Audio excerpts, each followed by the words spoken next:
12月8號，禮拜一。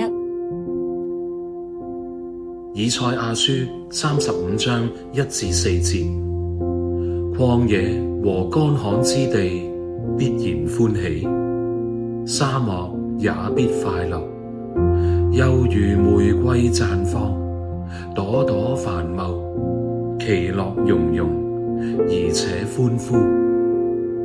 黎巴嫩的榮耀並迦密與沙崙的華美必賜給他。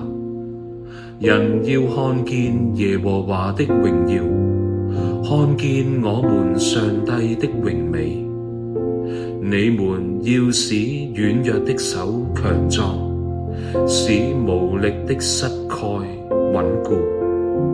對心裏焦急的人說：要剛強，不要懼怕。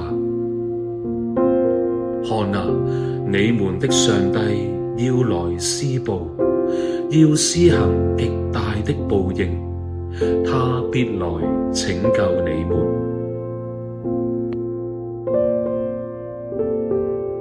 默想主題：沙漠中綻放玫瑰。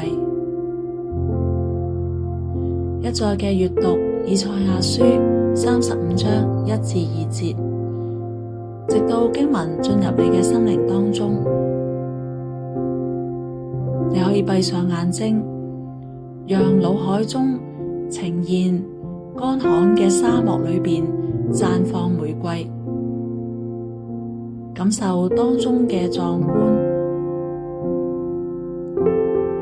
同埋讓人感到歡喜快樂。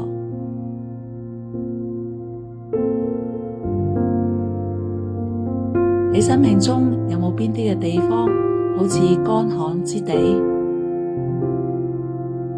想象上帝嘅恩典，讓到一啲乾旱之地綻放玫瑰花，感受上帝透過呢一個嘅圖像向你說話，要剛強，不要懼怕，我必來拯救你。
默想結束嘅時候，讓我哋再一次嘅安頓自己，就住剛才喺默想裏邊所思所想，同主所談及嘅一切。